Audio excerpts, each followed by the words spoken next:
Welcome to another episode of Rakib Hasan academy. আজকে আমাদের আলোচ্য বিষয় নবম শ্রেণীর ষষ্ঠ সপ্তাহের গণিত বিষয়ের অ্যাসাইনমেন্টের নির্ধারিত কাজ 3। প্রশ্ন এসেছে 3টা অধ্যায় থেকে। সপ্তম অধ্যায় ব্যবহারিক জ্যামিতি, চতুর্থ অধ্যায় সূচক ও লগারিদম এবং নবম অধ্যায় ত্রিকোণমিতিক অনুপাত থেকে। ভিডিওর একবারে শেষের অংশে আমরা আমাদের অ্যান্সার শিটের যে সফট কপিগুলো আছে সফট কপিগুলোকে আপলোড করে দেব। তোমরা সেখান থেকে স্ক্রিনশট নিয়ে অথবা পজ করে সেখান থেকে লিখতে পারো। কাজে তোমরা প্রথম থেকে শেষ পর্যন্ত ভিডিওটা অবশ্যই না কেটে পুরোটা দেখবে। আমরা শুরু করি আমাদের অ্যাসাইনমেন্টের কাজ। প্রথমে সংক্ষিপ্ত প্রশ্ন আছে 5টা, আমরা ধারাবাহিকভাবে অ্যান্সার করব। প্রথম সংক্ষিপ্ত প্রশ্ন, নির্দিষ্ট চতুর্ভুজ আঁকার জন্য কয়টি স্বতন্ত্র উপাত্তের প্রয়োজন? একটি চতুর্ভুজ আঁকার জন্য 5টি স্বতন্ত্র উপাত্ত প্রয়োজন। পরের প্রশ্ন, এবিসি বৃত্তে বিসি ব্যাস হলে বিএসি এর মান কত? আমরা একটা চিত্র অঙ্কন করে নিব। এটা হচ্ছে এবিসি একটা বৃত্ত। এখানে যদি বিসিটা ব্যাস হয়, ব্যাস অর্থ হচ্ছে বৃত্তের কেন্দ্রের মধ্য দিয়ে পরিধি পর্যন্ত বিস্তীর্ণ রেখা। কাজে বিসি একটা ব্যাস, তাহলে এ কোণটা কত? আমরা লিখব যে এবিসি বৃত্তে বিসি ব্যাস হলে বিএসি কোণ সমান 90 ডিগ্রি, কারণ অর্ধবৃত্তস্থ কোণের পরিমাণ 1 সমকোণ। এটা একটা অর্ধবৃত্তস্থ কোণ, কাজে এর পরিমাণ হবে 1 সমকোণ। পরের সৃজনশীল প্রশ্ন, সমকোণী ত্রিভুজের সূক্ষ্ম কোণদ্বয় সমান হলে ত্রিভুজটির বাহুগুলোর অনুপাত কত হবে? যদি মনে করি একটা সমকোণী ত্রিভুজের লম্ব এবং ভূমি পরস্পর সমান, তাহলে দুইটার পরিমাণ যদি হয় 1 মিটার বা 1 সেন্টিমিটার, তাহলে আমরা যদি অতিভুজের মান নির্ণয় করি, অতিভুজ স্কয়ার সমান লম্ব স্কয়ার প্লাস ভূমি স্কয়ার, লম্ব স্কয়ার আর ভূমি স্কয়ারের মান যোগ করে পাবো 2, অতিভুজের এই স্কয়ারটা পার হবে রুট, তার মানে √2। অতএব আমরা লিখতে পারি যে সমকোণী ত্রিভুজের সূক্ষ্ম কোণদ্বয় পরস্পর সমান হলে বাহুগুলোর অনুপাত হবে √2 অনুপাত 1:1। 4 নম্বর সংক্ষিপ্ত প্রশ্ন, PQR এর সামান্তরিকের কিউ কোণ সমান যদি 95 ডিগ্রি হয়, তাহলে এস কোণ থেকে আর কোণের বিয়োগফল কত হবে? আমরা প্রথমে একটা সামান্তরিক অঙ্কন করে নিয়েছি PQRS। যদি কিউ এর মানটা হয় 95 ডিগ্রি, তাহলে এস এর মানটা হবে 95 ডিগ্রি। আমরা লিখতে পারি, দেওয়া আছে কিউ কোণ সমান 95 ডিগ্রি। আমরা জানি সামান্তরিকের 4 কোণের সমষ্টি 4 সমকোণ। কাজে আমরা 4টা কোণ যোগ করে 4 সমকোণের যে মানটা হয় 360 ডিগ্রি সেটা ইউজ করব। আমরা কিউ এর মান এবং এস এর মান 95 ডিগ্রি যদি আমরা যোগ করি, তাহলে আসে 190 ডিগ্রি। এখানে থাকে আর, এখানেও থাকে আর। 2টা আর হওয়ার কারণ হচ্ছে এই দুইটাও পরস্পর সমান। যেহেতু আমাদের পির মানটা প্রয়োজন নাই, এই জন্য আমরা পির পরিবর্তে আরকে প্রতিস্থাপন করেছি। তাহলে 2টা আর থাকে, এই 2টা যোগ করে আসে 190 ডিগ্রি। এটা বিয়োগ হয়ে যায়, মান আসে 170 ডিগ্রি। এখানে যেহেতু 2টা আর, কাজে এই 2টা ভাগ হয়ে যাবে, 170 ভাগ 2 সমান 85 ডিগ্রি। তাহলে আর এর মান হচ্ছে 85 ডিগ্রি। অতএব এস থেকে আর কোণের বিয়োগ ফল হচ্ছে 10 ডিগ্রি। চলে যাই 5 নম্বর সংক্ষিপ্ত প্রশ্ন, বৃত্তের ব্যাস 14 সেন্টিমিটার হলে ওই বৃত্তের অন্তর্লিখিত বর্গের ক্ষেত্রফল কত? আমরা একটা চিত্র অঙ্কন করে নেব। মনে করি এটা একটা বৃত্ত যার ব্যাস হচ্ছে 14 সেন্টিমিটার। তাহলে এই বৃত্তের মধ্যে একটা অন্তর্লিখিত বর্গ থাকলে এই বর্গের ক্ষেত্রফল কত? আমরা জানি বৃত্তের ব্যাসটা হবে ওই বর্গক্ষেত্রের একটা কর্ণ। কাজেই যেহেতু কর্ণের মানটা দেওয়া আছে, আমরা সেখান থেকে বাহুর মানটা বের করে নিয়ে বর্গের ক্ষেত্রফল নির্ণয় করতে পারবো। আমরা লিখব, দেওয়া আছে বৃত্তের ব্যাস 14 সেন্টিমিটার। আমরা জানি বৃত্তের অন্তর্লিখিত বর্গের কর্ণই হলো বৃত্তের ব্যাস। যদি বর্গের বাহু x সেন্টিমিটার হয়, তবে কর্ণের দৈর্ঘ্য হচ্ছে √2x সেন্টিমিটার। তাহলে প্রশ্ন মতে √2x সমান হচ্ছে 14। x এর মান হচ্ছে 14 ভাগ √2, অর্থাৎ বর্গের এক বাহুর দৈর্ঘ্য হচ্ছে 14 ভাগ √2। অতএব বৃত্তের ক্ষেত্রফল হচ্ছে বাহুর উপর স্কয়ার বর্গ সেন্টিমিটার। তাহলে এটার উপর স্কয়ার, আর এখানে যদি 14-র উপর স্কয়ার করে আসে 196, √2-র উপর স্কয়ার করলে আসে 2। এখানে 2টা ভাগ করলে আসে 98 বর্গ সেন্টিমিটার। অতএব বৃত্তের ক্ষেত্রফল হচ্ছে 98 বর্গ সেন্টিমিটার। এবার পরবর্তী সৃজনশীল প্রশ্ন, উদ্দীপকে বলা হচ্ছে ত্রিভুজ এবিসি এর শীর্ষবিন্দু এ এবং ভূমি সংলগ্ন কোণ বি সমান 45 ডিগ্রি এবং সি সমান 60 ডিগ্রি। ত্রিভুজটির পরিসীমা হচ্ছে 10 সেন্টিমিটার। এ এর পূরক কোণের মান কত? অর্থাৎ এ কোণের পূরক কোণের মান কত? যেহেতু আমরা বাদবাকি 2টা কোণের মান জানি, তাহলে এর কোণের মানটা বের করতে পারবো। আমরা যেভাবে অ্যান্সার করতে পারি, দেওয়া আছে বি কোণ 45 ডিগ্রি, সি কোণ হচ্ছে 60 ডিগ্রি। আর ত্রিভুজের 3 কোণের সমষ্টি হচ্ছে 2 সমকোণ, অতএব এ কোণ বি কোণ সি কোণ যোগ করলে হবে 180 ডিগ্রি। আমরা বি কোণ এবং সি কোণের মান জানি, আমরা বসাবো, এই দুইটা যোগ করে আসবে 105 ডিগ্রি। 105 ডিগ্রিকে পক্ষান্তর করলে 180 ডিগ্রি থেকে বিয়োগ হয়ে যায়, মান আসবে 75 ডিগ্রি। তাহলে আমরা এ কোণের মান পাইলাম 75 ডিগ্রি। যেহেতু এ কোণের পূরক কোণের মান বের করতে বলা হয়েছে, আমরা জানি কোনো কোণের পূরক কোণের মান হচ্ছে 90 ডিগ্রি থেকে ওই কোণের মানটা বাদ যাবে। তাহলে এ কোণের পূরক কোণ হবে 90 ডিগ্রি মাইনাস 75 ডিগ্রি সমান 15 ডিগ্রি। খ নম্বর প্রশ্ন, অঙ্কনের বিবরণ সহ ত্রিভুজটি আঁকো। আমরা ত্রিভুজের 2টা কোণের মান শুধু জানি এবং তার পরিসীমাটা জানি। এখান থেকে আমরা ত্রিভুজটা অঙ্কন করব। আমরা প্রথমে যেভাবে অঙ্কন করতে পারি, প্রথমে একটা বাহু নিব পরিসীমা সমান করে, এই পাশে আমরা একটা কোণ অঙ্কন করব, এটা মোটামুটি 60 ডিগ্রি, আর এই পাশে আমরা কোণ অঙ্কন করব 45 ডিগ্রি। এই যে 2টা কোণ পাইলাম, এই কোণের আমরা সমদ্বিখণ্ডক করব। এই রেখা 2টা পরস্পর এই বিন্দুতে ছেদ করবে। তারপর যে আমরা সমদ্বিখণ্ডক রেখা ছিল, এই সমদ্বিখণ্ডক রেখার উপর আমরা লম্ব অভিক্ষেপ অঙ্কন করব। এই লম্ব অভিক্ষেপ 2টা ইএফ বাহুকে এখানে 2টা বিন্দুতে ছেদ করবে, এই 2টা যোগ করে দিলেই এ বি সি হবে আমাদের উদ্দিষ্ট ত্রিভুজ। আমরা যেভাবে লিখতে পারি, মনে করি ত্রিভুজ এ বি সি এর শীর্ষবিন্দু এ, এর ভূমি সংলগ্ন কোণ বি সমান 45 ডিগ্রি এবং সি সমান হচ্ছে 60 ডিগ্রি। ত্রিভুজের পরিসীমা 10 সেন্টিমিটার। ত্রিভুজটি আঁকতে হবে। অঙ্কনের বিবরণ, যে কোনো রশ্মি ই এফ সমান 10 সেন্টিমিটার নেই। ই এফ এর একই পাশে ই এফ বিন্দুতে যথাক্রমে এফ ইজি সমান 60 ডিগ্রি এবং ই এফ আই সমান 45 ডিগ্রি আঁকি, অর্থাৎ এই কোণটা এবং এই কোণটা, এই 2টা কোণ। কোণ দুইটির দ্বিখণ্ডক দ্বয় ই কে এবং এফ এল আঁকি, যা পরস্পর এ বিন্দুতে ছেদ করে। আমরা যদি এই 2টা কোণের সমদ্বিখণ্ডক করি, তাহলে ই কে এবং এই কোণের সমদ্বিখণ্ডক হচ্ছে এফ এল, এই 2টা পরস্পর এ বিন্দুতে ছেদ করে।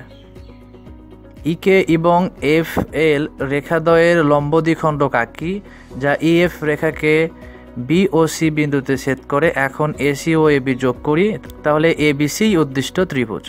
এখন আমরা এই ই কে এর লম্ব দ্বিখণ্ডক আঁকবো এবং এফ এল এর লম্ব দ্বিখণ্ডক আঁকবো, যা ই এফ বাহুকে পরস্পর বি এবং সি বিন্দুতে ছেদ করবে।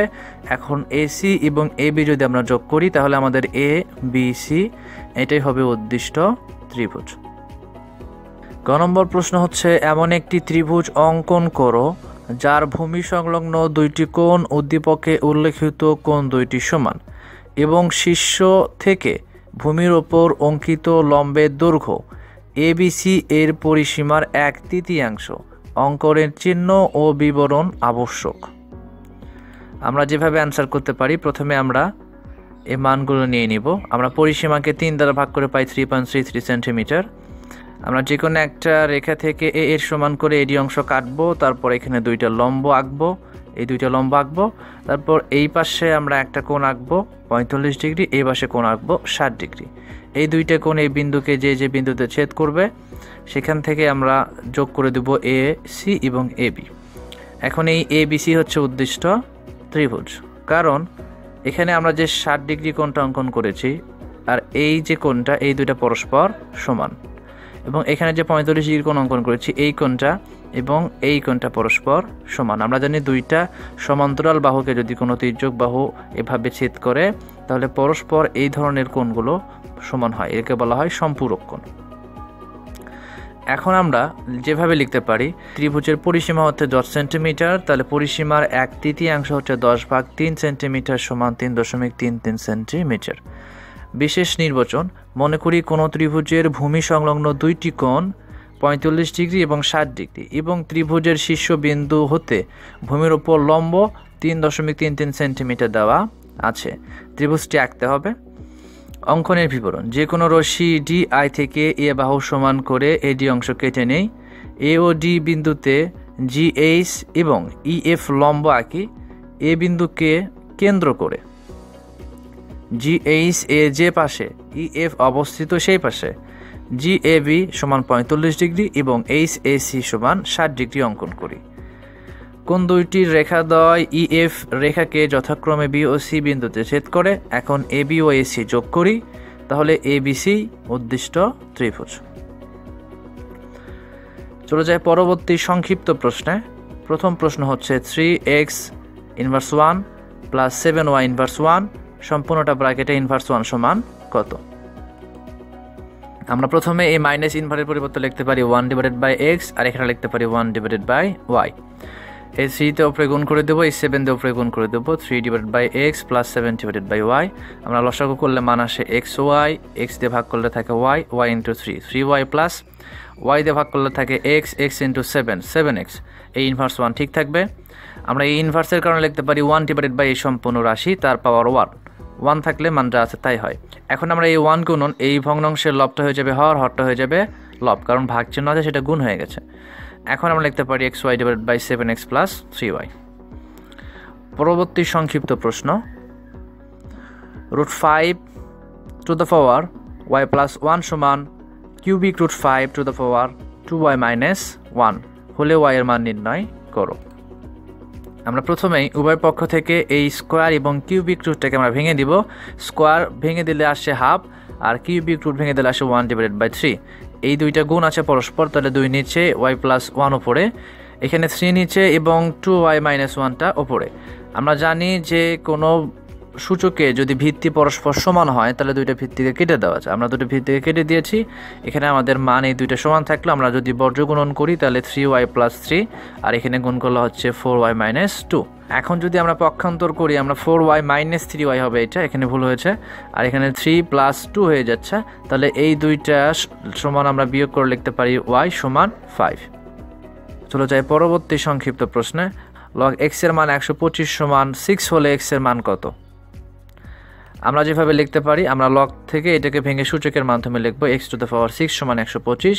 আমরা জানি √5 এর উপর যদি 6 করা হয় মান আসে 125, তাহলে উপরে থেকে 6 কাটা যায় থাকবে x সমান √5, অতএব x এর মান হচ্ছে √5। পরবর্তী সংক্ষিপ্ত প্রশ্ন, একটা সংখ্যা দেওয়া আছে অনেক ছোট্ট একটা ভগ্নাংশ, একে বৈজ্ঞানিক আকারে প্রকাশ করতে হবে। আমরা প্রথমে এই সংখ্যাটা দেখতে পাচ্ছি দশমিক বিন্দু পরে 1টা 2টা 3টা 4টা 5টা শূন্য আছে, এবং আমরা যেহেতু 2 ঘর পরে যদি আমরা দশমিক বসাতে চাই তাহলে 6-7 ঘর আমাদের দশমিককে কনভার্ট করতে হবে। এই জন্য আমরা 1-এর পিঠে 7টা শূন্য দিয়ে এটাকে ভাগ দিব এই সংখ্যা লিখে, তারপরে এটা 10 টু দ্য পাওয়ার 7 হবে, এটা উপরে যে হবে 10 ইনভার্স 7, অথবা আমরা লিখতে পারি 34.76 গুণন 10 ইনভার্স 7। পরবর্তী সংক্ষিপ্ত প্রশ্ন, 32.2235 এর সাধারণ লগের অংশ কত? আমরা ক্যালকুলেটর ইউজ করে এটা মান বের করতে পারি। লগ 32.0035 এর আমাদের মান আসে 1.505197।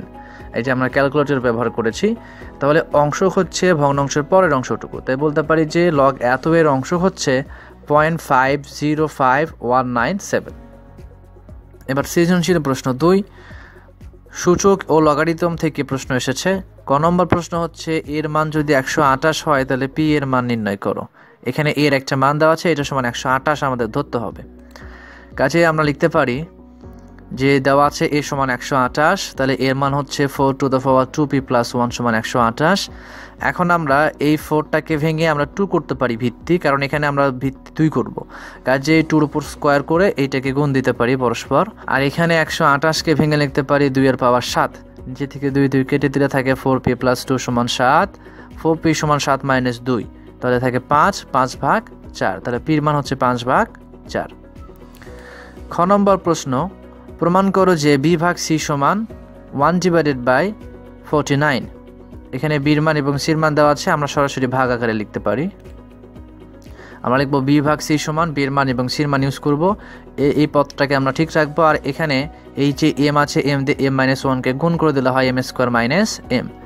এখানে 7-এর উপর স্কোয়ার দিব, তাহলে থাকে m প্লাস 1। আর এখানে এই দুইটা গুণ করে দিলে a plus b into a minus b সূত্র অনুযায়ী a square minus b square. সবগুলোর ভিত্তিকে আমরা 7 করতেছি। এখন আমরা দেখতেছি এই দুইটা পরস্পর ভাগ আছে, তার মানে এর পাওয়ারগুলো বিয়োগ হয়ে যাবে, তাহলে m plus 1 minus m square plus m ভাগ। আর এই দুইটাতেও আমরা সেম কাজ করতে পারি, এইটা যদি গুণ করে দিই তাহলে 2m প্লাস 2, আর ভাগের জন্য বিয়োগ চিহ্ন হবে minus m square plus 1, minus m square plus 1। এখন আমরা এই দুইটা রাশিকে একটু আরও ছোট করে লিখব, তাহলে m plus m 2m plus 1 minus m square, আর এখানে থেকে 2m minus m square plus 2 আর প্লাস 1 হয়েছে প্লাস 3। যেহেতু পরস্পর ভাগ আছে মানে চিহ্ন হবে বিয়োগ, তাহলে আমরা প্রথমে এই রাশিটাকে লিখব 2m plus 1 minus m square, আর এখানে সবগুলো চিহ্ন পরিবর্তন হয়ে যাবে কারণ এর সামনে বিয়োগ চিহ্ন বসবে, তাহলে minus 2m plus m square minus 3। এখান থেকে আমরা m স্কোয়ারকে কাটতে পারি, মাইনাস 2m প্লাস 2m কাটতে পারি, থাকে প্লাস 2 আর মাইনাস 3, তাহলে মাইনাস 2 থাকে, আর মাইনাস 2 মানে 1/7 এর উপর স্কোয়ার, 7 এর উপর স্কোয়ার করলে হয় 49, অতএব বাম পক্ষ সমান ডান পক্ষ প্রমাণিত। গ নম্বর প্রশ্ন, দেখাও যে d সমান log 2। উদ্দীপকে d এর একটা মান দেওয়া আছে, আমরা প্রথমে লিখব বাম পক্ষ সমান d, আমরা d এর মানটাকে এভাবে হুবহু লিখব, তারপর আমরা সামনের যে মানগুলো আছে এগুলো উপরে নিয়ে যে পাওয়ার হিসেবে লিখব, আর ভিতরে যে অঙ্কগুলো আমরা দেখতে পাচ্ছি এগুলোকে আমরা ভেঙে মৌলিক আকার দিব, তাহলে 10 সমান লিখতে পারি 2 গুণন 5, আর 9 সমান লিখতে পারি 3 এর উপর স্কোয়ার। অনুরূপভাবে এখানেও দুইটা উপরে যাবে এবং 25 সমান আমরা লিখব 5 এর উপর স্কোয়ার, আর 24 সমান লিখব 2 এর উপর কিউব মানে 8 গুণন 3 25, প্লাস এই 3টা উপরে যাবে, 81 ভেঙে লিখতে পারি 3 এর পাওয়ার 4, এবং 80 ভেঙে লিখতে পারি 2 এর পাওয়ার 4 হচ্ছে 16, আর 5 16 32। এবার আমরা এই যে উপরের পাওয়ারগুলো আছে এই উপরের পাওয়ারগুলোকে দিয়ে এই নিচের মানগুলোকে আবার গুণ করে দিব, তাহলে 2 এর পাওয়ার 7, 5 এর পাওয়ার 7, আর 3 এর পাওয়ার 2 ছিল, আর 7 7 2 কোনো 14। এখানেও আমরা তাই করতে পারি, 5 এর পাওয়ার 2 গুণন 2 4, 2 এর পাওয়ার 3 গুণন 2 6, 3 এর পাওয়ার কিছুই না মানে 1 আছে, 1 গুণন 2 2। আবার এখানে 3 এর পাওয়ার 4 ছিল, আর উপরে আছে পাওয়ার 3, 3 4 12, আর এখানে 2 এর পাওয়ার 4, 3 4 12, এবং 5 এর পাওয়ার 3। এখন যেহেতু আমরা সবগুলো লককে একত্রিত করব, কাজে একটা লক লিখব, আর এই সম্পূর্ণ মানটা লিখব, এই বিয়োগের জন্য ভাগ চিহ্ন, এই মানটা লিখব, এই যোগের জন্য গুণ চিহ্ন, এই মানটা লিখব। তারপর আমরা এই ভাগ চিহ্নটাকে গুণ চিহ্ন দ্বারা প্রতিস্থাপিত করব এবং এগুলো চেঞ্জ করে দিব, এটা নিচেরটা যাবে উপরে, উপরেরটা আসবে নিচে। তারপর আমরা সমজাতীয় যে পাওয়ারগুলো আছে সেগুলোকে একত্রিত করব, যেমন 2 এর পাওয়ার 7, 2 এর পাওয়ার 6, তাহলে 7 6 13 আমরা যোগ করে লিখতে পারি, 3 এর পাওয়ার 2, 3 এর পাওয়ার 12, তাহলে 3 এর পাওয়ার 14, এবং 5 এর পাওয়ার 7। নিচে আমরা লিখতে পারি 2 এর পাওয়ার 12, 3 এর পাওয়ার 14, এবং 5 এর পাওয়ার 3 আর 4 7। যেহেতু গুণ আছে মানে পাওয়ারগুলো যোগ হবে। এখন আমরা দেখতে পাচ্ছি সবগুলোই কাটা যায়, শুধুমাত্র এই 2 এর পাওয়ার 12 আর 2 এর পাওয়ার 13 এখানে একটু অসমতা আছে, কাজে এইটাকে কাটলে হবে শুধু 2, তাহলে log 2, অতএব d এর মান হচ্ছে log 2। আমরা লিখতে পারি বাম পক্ষ সমান ডান পক্ষ দেখানো হলো। এবার সংক্ষিপ্ত প্রশ্ন 3। প্রথম প্রশ্ন হচ্ছে cos square theta minus sine square theta সমান হাফ হলে cos to the power 4 theta minus sine to the power 4 theta এর মান কত? আমরা লিখব, দেওয়া আছে cos square theta minus sine square theta সমান হাফ, তাহলে প্রদত্ত রাশি cos to the power 4 theta minus sine to the power 4 theta, এখানে cos স্কয়ার তার উপর স্কয়ার দিব এবং সাইন স্কয়ার তার উপর স্কয়ার দিব, তাহলে আমাদের a স্কয়ার মাইনাস b স্কয়ারের সূত্র হচ্ছে a plus b into a minus b। আমরা জানি cos square theta plus sine square theta সমান 1, বা sine square theta plus cos square theta সমান 1, আর এই মানটা আমাদের উদ্দীপকে দেওয়া আছে, আমরা এই মানটা ইউজ করব, তাহলে দুইটা গুণ করলে হচ্ছে হাফ। পরবর্তী সংক্ষিপ্ত প্রশ্ন, sine theta root over cosec square theta minus 1 সমান কত? আমরা এই কোসেকটাকে ভেঙে কোনোভাবে সাইন এবং কজে আনার চেষ্টা করব, তাহলে আমরা লিখতে পারি কোসেক স্কয়ার থিটা মাইনাস 1 সমান কট স্কয়ার থিটা, কারণ আমরা জানি কোসেক স্কয়ার থিটা মাইনাস কট স্কয়ার থিটা সমান 1, সেখান থেকে আমরা লিখতে পারি কোসেক স্কয়ার থিটা মাইনাস 1 সমান কট স্কয়ার থিটা। এখন আমরা এই স্কয়ার আর রুট কাটলে পাবো শুধু কট থিটা, আমরা জানি কট থিটা সমান cos theta divided by sine theta, এখন সাইন থিটাকে কাটতে পারি, আমাদের মান থাকে কস থিটা। সংক্ষিপ্ত প্রশ্ন 3, কোসেক 90 ডিগ্রি মাইনাস থিটা সমান রুট 2 হলে ট্যান থিটা সমান কত? প্রথমে আমাদের থিটার মানটা নির্ণয় করতে হবে, আমরা লিখতে পারি কোসেক 90 ডিগ্রি মাইনাস থিটা সমান সেক থিটা সমান রুট 2, আর সেক থিটা সমান রুট 2, আমার একটা সেকের মান জানি সেটা হচ্ছে 45 ডিগ্রি, তাহলে থিটা সমান 45 ডিগ্রি। এখন আমরা প্রদত্ত রাশি ট্যান থিটার মান নির্ণয় করব, ট্যান থিটা সমান ট্যান 45 ডিগ্রি, আর ট্যান 45 ডিগ্রি মান হচ্ছে 1। 4 নম্বর সংক্ষিপ্ত প্রশ্ন, 12 সেক এ সমান 13 হলে কট এ মাইনাস সাইন এ সমান কত? আমরা প্রথমে একটা সমকোণী ত্রিভুজ অঙ্কন করে নিব। দেওয়া আছে 12 সেকে সমান 13। তাহলে সেকেটাকে রেখে আমরা যদি 12টাকে পক্ষান্তর করি তাহলে আসে 13 ভাগ 12।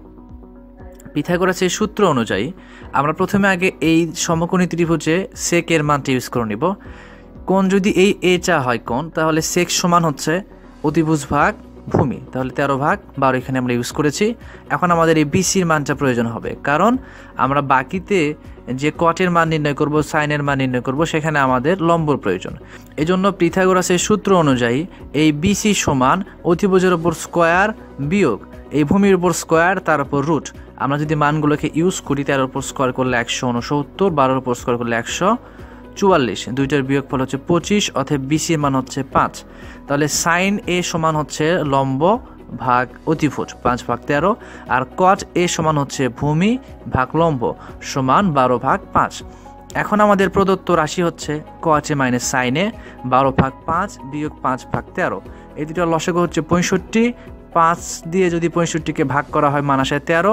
13 গুণন 12 হচ্ছে 156 বিয়োগ 13 দিয়ে 65কে ভাগ করলে আসে 5, 5 দিয়ে 5কে গুণ করলে আসে 25। এই দুইটার বিয়োগফল হচ্ছে 131 ভাগ 65। এখানে আর কোনো কিছু করা সম্ভব নয়, কাজে এটাই অ্যান্সার। সর্বশেষ প্রশ্ন, cos থিটা সমান x square minus 1 divided by x square plus 1 হলে sine square theta plus cos square theta সমান কত? আমরা আগের বারের মতো করে লিখতে পারি। দেওয়া আছে cos থিটা সমান x square minus 1 divided by x square plus 1। তাহলে আমরা একটা এবিসি ত্রিভুজ অঙ্কন করে নিব, সমকোণী ত্রিভুজ। এখানে সি কোণের এখানে থিটা ধরবো। তাহলে cos সমান হচ্ছে ভূমি ভাগ অতিভুজ। তাহলে ভূমির মান হচ্ছে x স্কোয়ার মাইনাস 1 আর অতিভুজের মান x স্কোয়ার প্লাস 1। তাহলে পিথাগোরাসের সূত্র অনুযায়ী আমরা লিখতে পারি এই এবি সমান হচ্ছে রুট ওভার অতিভুজের ওপর স্কোয়ার মাইনাস ভূমির ওপর স্কোয়ার। এখন এইটাকে এ প্লাস বি হোল স্কোয়ারের সূত্রে যদি আমরা প্রতিস্থাপিত করি, তাহলে A square plus 2ab plus B square, এ মাইনাস চিহ্ন, এটাকে আমরা এ মাইনাস বি হোল স্কোয়ারের সূত্র দ্বারা প্রতিস্থাপিত করতে পারি। তারপর এগুলোকে কাটাকাটি করলে আমাদের মান আসে 4x স্কোয়ার। আমরা 4x স্কোয়ারকে ভেঙে লিখতে পারি 2x এর উপর হোল স্কোয়ার। এখন স্কোয়ার আর রুট যদি আমরা কেটে দিই মান থাকে 2x, অতএব আমাদের এবি বাহুর দৈর্ঘ্য হচ্ছে 2x। এখন আমরা সাইন থিটা মান নির্ণয় করব। সাইন থিটা সমান লম্ব ভাগ অতিভুজ, তাহলে লম্বর মান 2x আর অতিভুজ হচ্ছে x স্কোয়ার প্লাস 1। অতএব sign square theta plus cos square theta সমান, আমরা সাইন স্কোয়ার থিটার জায়গায় এই মানটা ইউজ করবো আর কস স্কোয়ার থিটার জায়গায় এই মানটা দেওয়া ছিল। এখন আমরা স্কোয়ার থেকে ভেঙে দিলে হয় 4x স্কোয়ার আর এখানে x স্কোয়ার প্লাস 1 তার উপর হোল স্কোয়ার প্লাস এইটার ওপর হোল স্কোয়ার ডিভাইডেড বাই নিচেটার ওপর হোল স্কোয়ার। এখন আমরা এই দুইটার একই ধরনের রাশি দেখতে পাচ্ছি, কাজে এই লসাগু হচ্ছে এইটা। তাহলে আমাদের উপরে থাকে এইটা প্লাস এইটা। এখন আমরা পরের মানটাকে যদি ভেঙে দিই এ মাইনাস বি হোল স্কোয়ার দ্বারা, আমরা এরকম একটা মান পাই। এখান থেকে আমরা যোগ বিয়োগ করলে আমরা মান পাই এরকম। এই মানটাকে আবার আমরা এ প্লাস বি হোল স্কোয়ারের সূত্র দ্বারা প্রতিস্থাপিত করতে পারি। ওপরে নিচে সেম রাশি হলে আমরা মানটা পাই 1, অর্থাৎ বলতে পারি এর মান 1। এই ছিল আজকের এই পর্বে। পরবর্তীতে নতুন আরেকটা ভিডিও নিয়ে দেখা হচ্ছে তোমাদের সাথে। ততক্ষণ পর্যন্ত ভালো থাকবে, সুস্থ থাকবে, এবং আমার চ্যানেলে নতুন নতুন ভিডিও পেতে হলে এবং অ্যাসাইনমেন্টের সমাধান পেতে হলে অবশ্যই সাবস্ক্রাইব করে বেল আইকনে প্রেস করে দিতে একদমই ভুলবে না।